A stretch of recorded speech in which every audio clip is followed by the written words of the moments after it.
let's talk about public trust. We seem to be in a strange kind of post-science moment where all this amazing work as you know, Steve Forbes and Mike Milken were talking about warp speed to get to a vaccine, but a vaccine is only so useful if people don't take it or don't trust it. What do we do about that? Well, there's certainly a lot of misinformation. It's great people are paying attention to vaccines in a way, but a lot of that's the false data. We'll see as the vaccine comes out. We don't need absolutely everyone to take it, but we need a pretty high percentage to take it to get the protection that eventually brings this epidemic to an end. And then things like going to a big stadium will be reasonable to do again, which we shouldn't be doing that right now. So the digital era has brought a lot of misinformation, and with the pandemic, vaccines in particular, I hope that's not getting out into the mainstream. It's interesting. We have such a short memory as a country, but look, we lived through something scary like this. It was called polio, and it affected so many families in the United States where they were terrified, for good reason, to let their children go out and play, because we, at the time, didn't know where polio came from, and then we had to wait for the Salk and Sabin vaccine. Once those vaccines came out, people lined up in droves for those vaccines. So my hope is that this time will eventually remind people the importance of public health.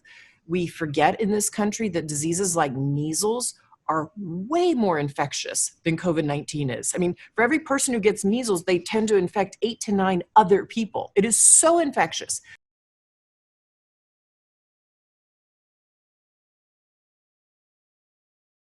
We could have another one of those come along. So I'm hopeful that, as the vaccine comes and people do start to use it, it will quell down some of these kind of silly conspiracy theories that are out there. Well, speaking of conspiracy theories, how are you guys doing personally? I mean, you're now both the subject of a lot of these conspiracy theories. You're doing amazing work and putting a lot of time and money and effort into it. And then this is to some degree what you get. How is that personally affecting you both? Well, the disinformation is it's confounding on the one hand. And on the other hand, we're still just putting our heads down and doing the work. It doesn't change our daily life to have those conspiracy theories out there. We know they're not true. So that conversation comes up, but it doesn't change what we do on a day-to-day basis, luckily. Bill, you look a little bit bemused. Well, I hope it remains a humorous thing, that there aren't anything more that comes about.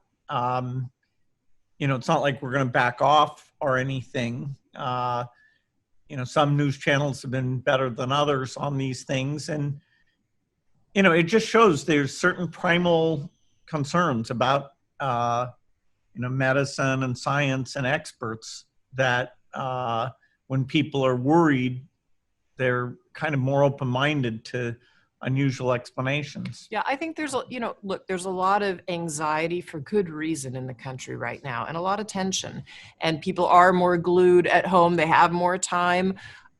So in some ways, maybe this was inevitable, but I know my husband is not vaccinating people and putting a microchip in her arm, because that technology doesn't even exist, and he's never uttered the words out of his mouth. So What the hell did you just say?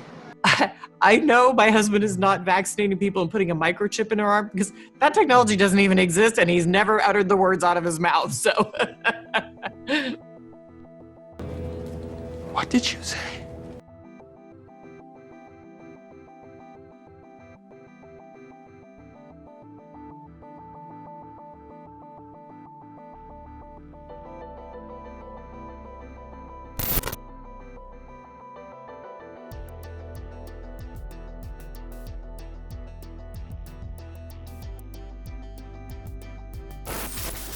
This past week, the pharmaceutical company Moderna announced that the U.S. government has purchased 200 million additional doses of its COVID vaccine. And as NPR's Allison Aubrey reports, fighting COVID could be just the beginning. Back in January, just 1 month after Moderna's vaccine was authorized for emergency use, mutations of the virus, known as variants, not only spread faster than the original virus, they may also be more deadly. fears about a more contagious strain began to grip the nation. The variant of COVID-19 first identified in South Africa has now been found in the U.S. And scientists at Moderna immediately realized this could be a threat. We didn't think we had time to wait. Dr. Stephen Hogue is president of the company. We thought if we don't start now, then by the time we get to the fall, we won't have an updated vaccine in case those variants really become a significant concern and start reinfecting people. As millions of doses rolled off the manufacturing line at their facility here in Norwood, Massachusetts, Hogue's team got to work to retool the vaccine. And within a week, you had designed a new vaccine. We designed that vaccine really overnight and started manufacturing and had it and moved it into clinical trials within a month. It can take years to make a new vaccine, so this was a breakthrough. How is that possible? It has to do with our technology. So we use something called messenger RNA, or mRNA for short. It's really just an instruction molecule, kind of like a software program for your cells. It just sends instructions about what the virus looks like to your immune system. So just like a software program or a Word document, we can simply edit something, change it, and then manufacture it very, very quickly. He makes it sound so easy, but it's taken more than a decade of research and many technological hurdles. Now the company has some big plans.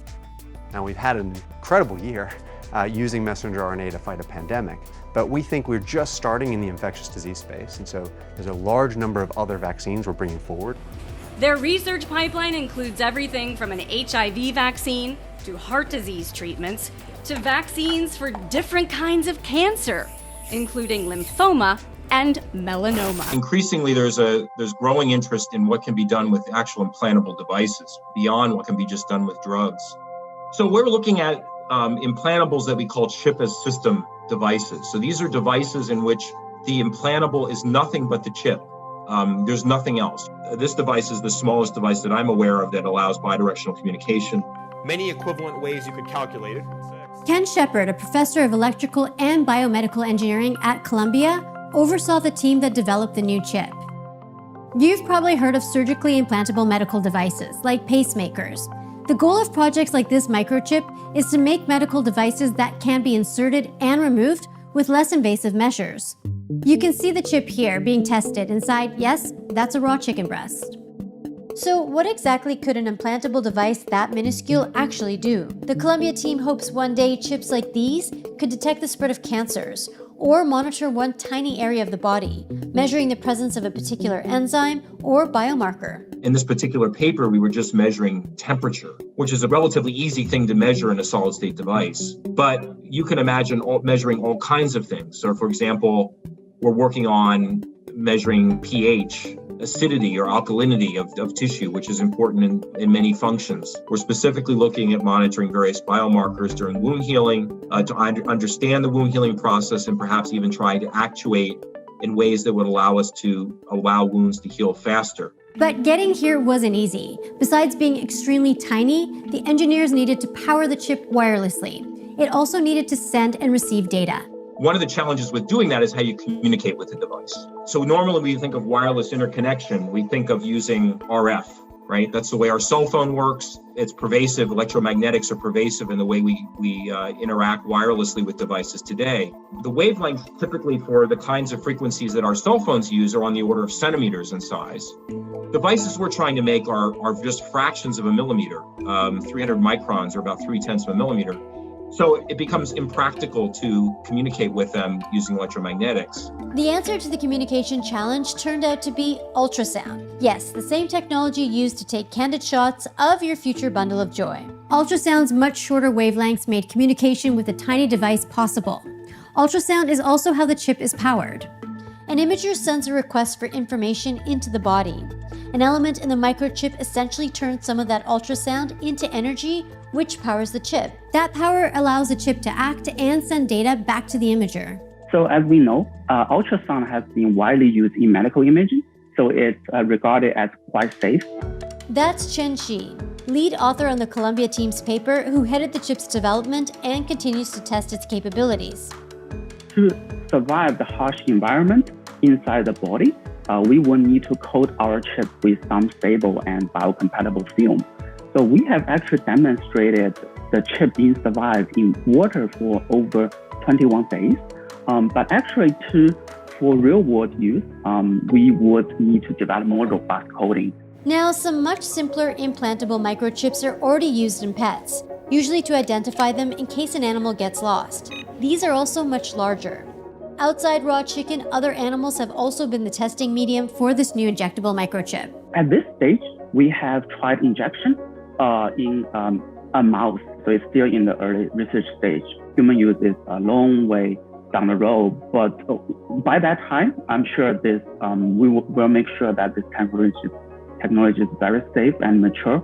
The Columbia team's technology hasn't yet been tested on a single person. Yet you'd never know it, based on some of the people most excited by the chip's announcement. And yet, here's where things get weird. The engineers ran into a communications problem which they couldn't solve with ultrasound. Their work was seized on by people spreading baseless viral online rumors and misinformation about COVID-19 vaccines. These conspiracies falsely claim that vaccines contain injectable microchips meant to track us or somehow control our minds. A headline about injectable microchips, even a completely unrelated one, can set believers into a tizzy. I know my husband is not vaccinating people and putting a microchip in her arm because that technology doesn't even exist and he's never uttered the words out of his mouth, so. I know my husband is not vaccinating people and putting a microchip in her arm because that technology doesn't even exist and he's never uttered the words out of his mouth, so.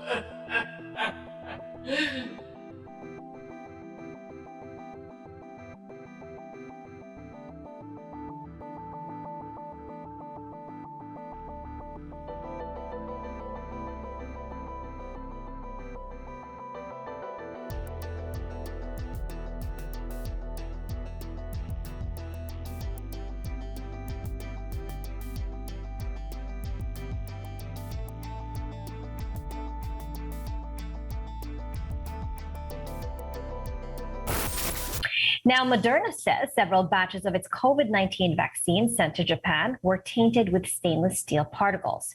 But the biotech firm says that this does not pose any risks to a patient's safety. Moderna is facing major setbacks in Japan with hundreds of thousands of doses suspended for use following reports of foreign matter detected in their vials. Authorities are also investigating the death of 2 men who received doses from a tainted batch. In a joint statement with its Japanese distributor, Moderna said that the contamination in one of 3 suspended batches had been traced back to the production line flaws at a factory. A contaminant found in a batch of Moderna's COVID-19 vaccines delivered to Japan is believed to be a metallic particle. That's according to a report by Japanese public broadcaster NHK, citing sources at the Health Ministry. Japan on Thursday suspended the use of 1.63 million doses shipped to hundreds of vaccination centres nationwide. The move came more than a week after the domestic distributor, Takeda Pharmaceutical, received reports of contaminants in some vials. The NHK report cited ministry sources as saying the particle reacted to magnets and was therefore suspected to be a metal. Moderna had described it as, quote, particulate matter that did not pose a safety or efficacy issue. An official at the Health Ministry said the identity of the contaminant has not been confirmed. The news could provide a fresh setback for Japan's inoculation drive as it struggles to persuade many, particularly younger people, to get vaccinated. The ministry said the suspension of the Moderna batches was a precaution.